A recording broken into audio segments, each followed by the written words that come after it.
ready to immerse yourself in a world of vision, inspiration, belonging, and empowerment. Brought to you by Naturals to Go, the VIBECast is your gateway to realizing your entrepreneurial dreams.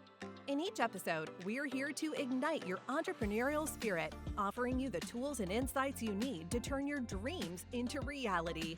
We're all about fostering a powerful vision, sparking inspiration, nurturing a sense of belonging, and providing the empowerment you need to thrive. So sit back, relax, and get ready to dive into the vibe. It's time to take your entrepreneurial journey to the next level. Thank you for joining us, and let's start living the vibe. Hey folks, welcome to VIBECast. This is Linda Ballesteros, and I am your host today. Thanks so much for carving some time out of your busy day. I know that you have so many plates spinning, and I just appreciate you taking a little bit of time to spend with us today. We're going to have a great show talking about business growth.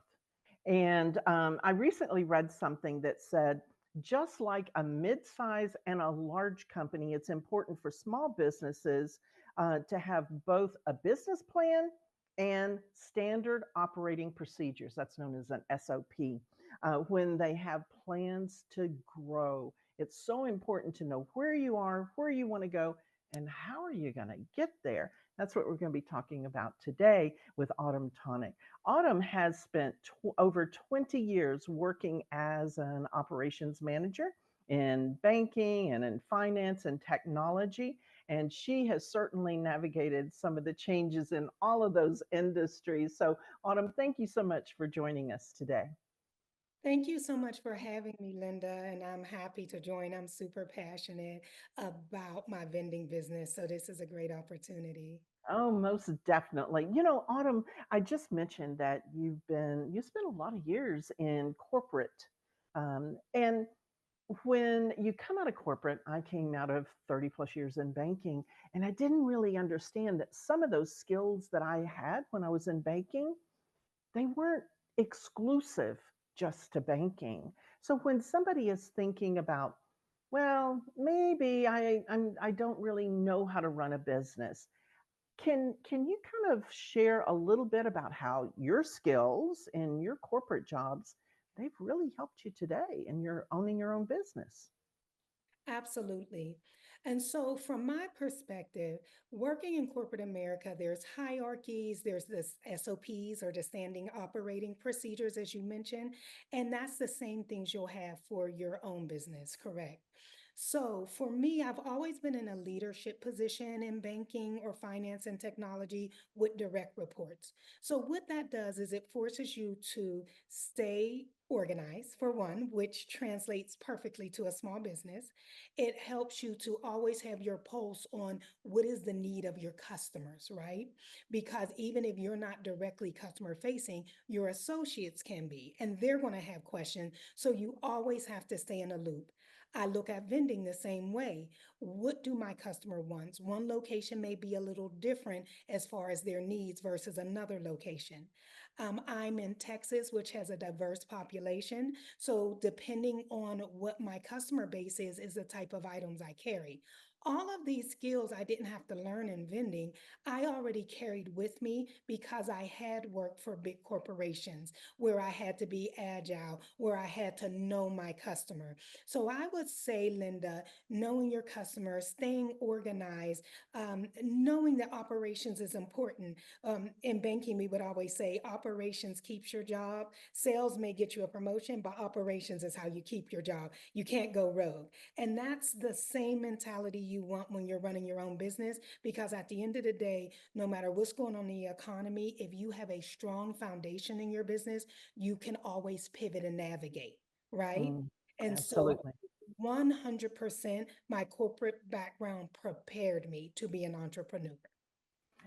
I love that you shared that because running a business, it doesn't matter what size it is, you still have to run the business in a professional way and thinking about your customers. I don't care what business you're in, you have customers and you have to think about what they want. So, Autumn, when you were looking at business opportunities and starting a new business, what was it about vending that you thought, maybe I need to check into that? Interesting story. So we were looking to start a business that our kids could understand. At the time, our children were 10 and 9 years old. And so I wasn't specifically looking for vending. We fell into vending. What happened was we were looking for a franchise that had an entry point under 1 million. And as I was doing my research online, algorithm kept popping up vending. So I said, vending's a franchise? I never thought of vending, just literally never thought of it. When I looked into vending, there were three companies that I looked into, Naturals to Go being one of them. I immediately eliminated one company because they seemed a little sketchy. Then there was another company that seemed similar to Naturals to Go. However, as I dug deeper, their business acumen and their operations were not set up as tight as I would like. So I eliminated them.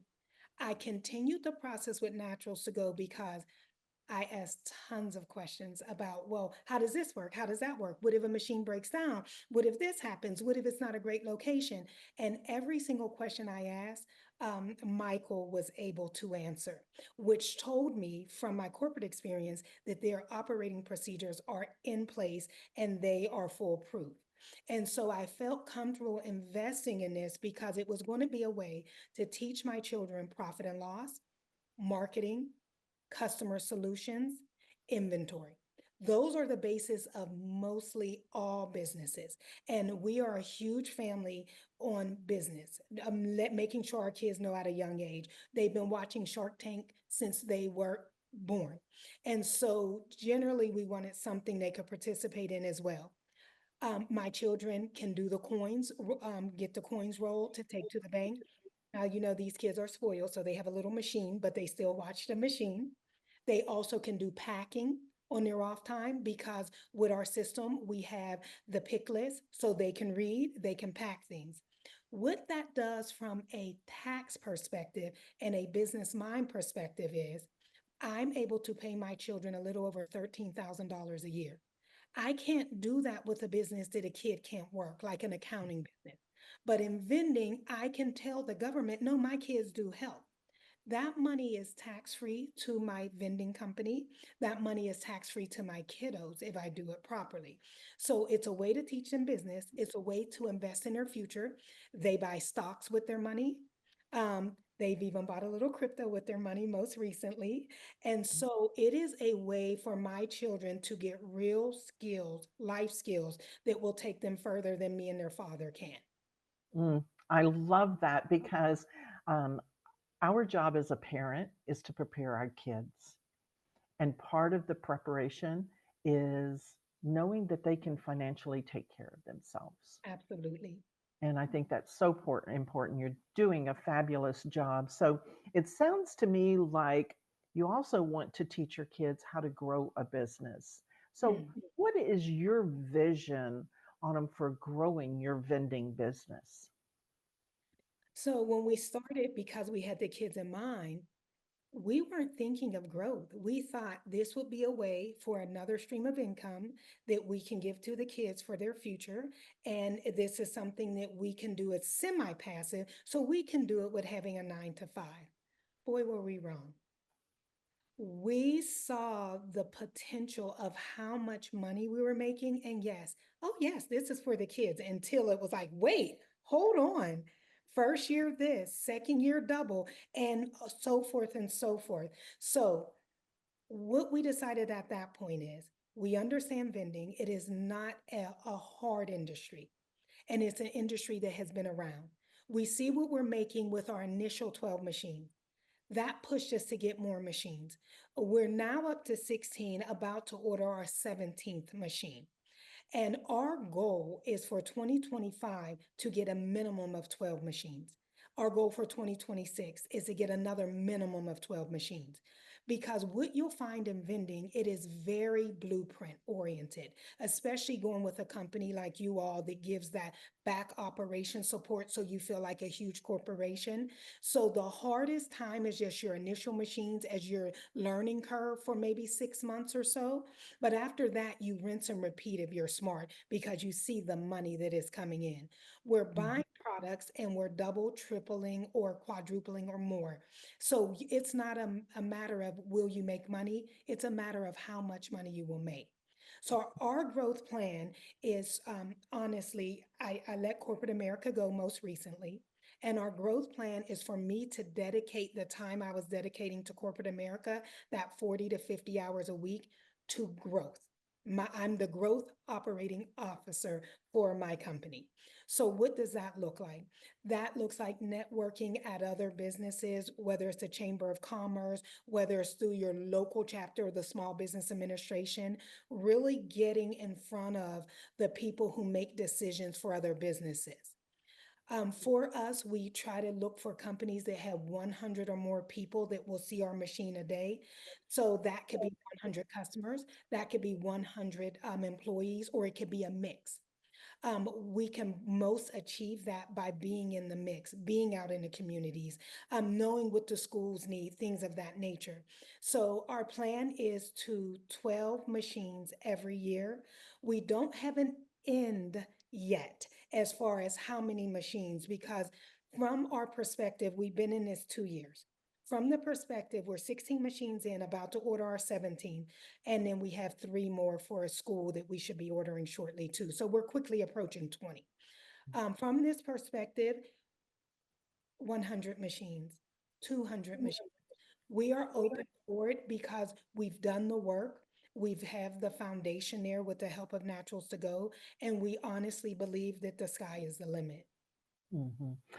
Autumn, you already have built-in employees. You've already talked Yes. about that. So you've got some built-in employees there. But for 100 machines, you'll probably need to have some staff. But you have some experience in working with employees, and you clearly have a plan out. So how important is it to get clear from the beginning what you want your business to look like?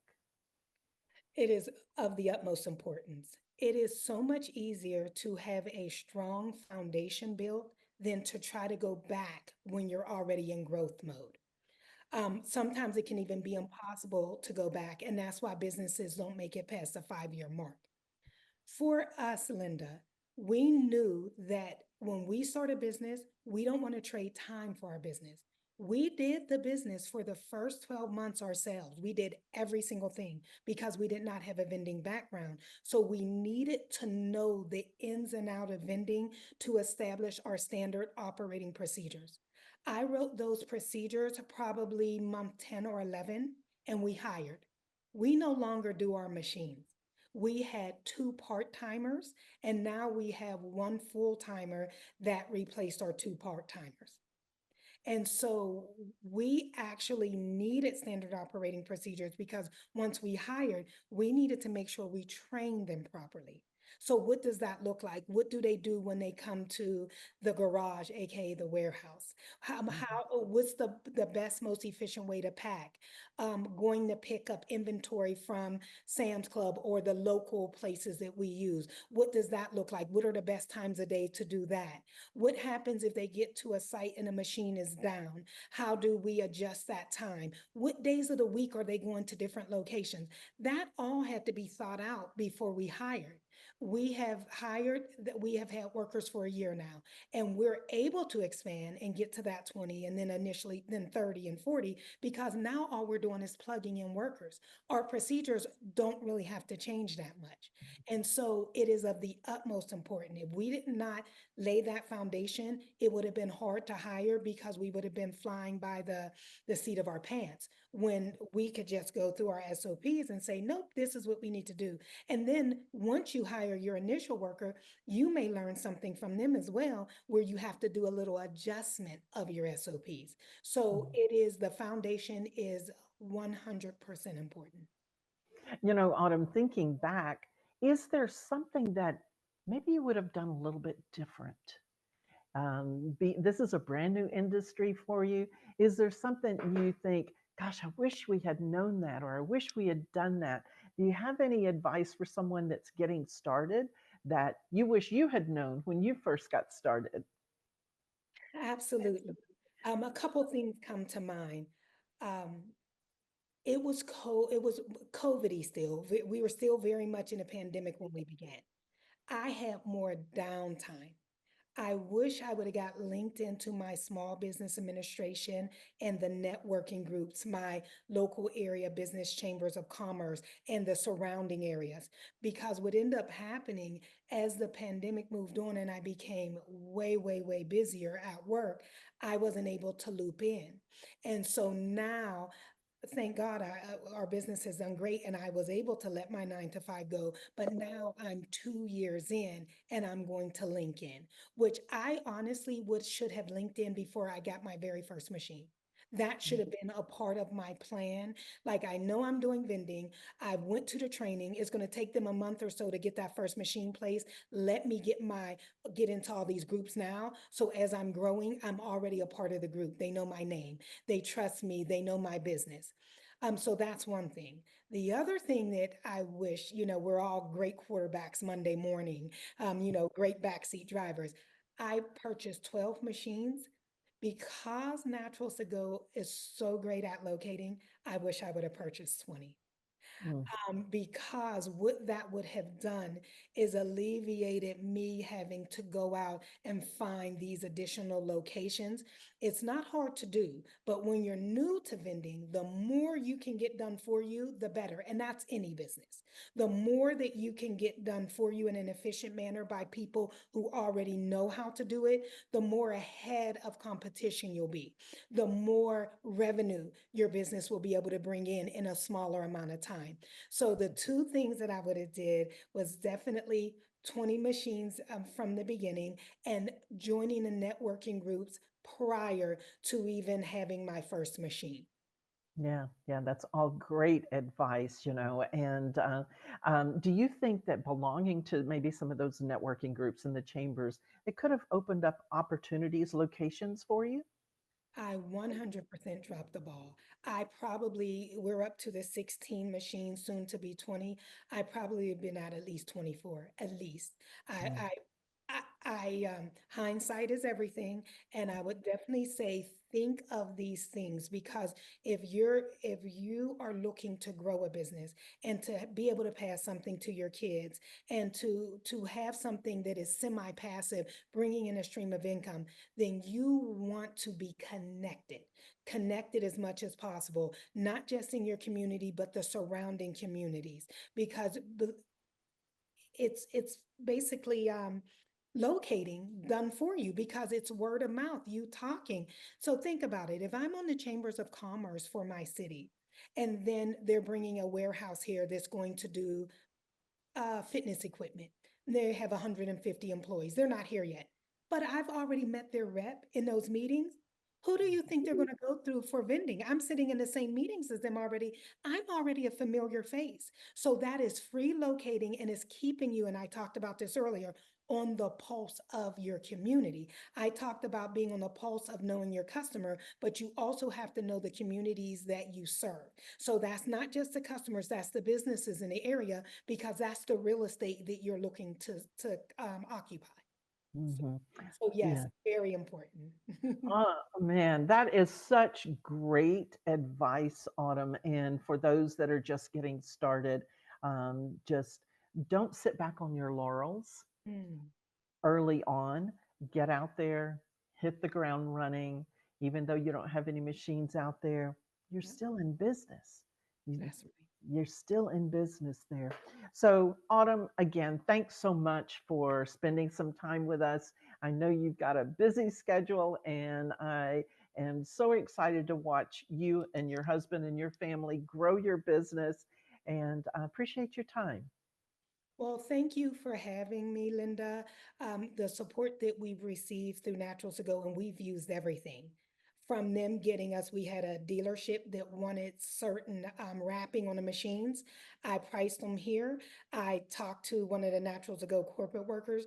They said, we can get them cheaper. Why don't you just send us the things over? And they sent them in the mail for us.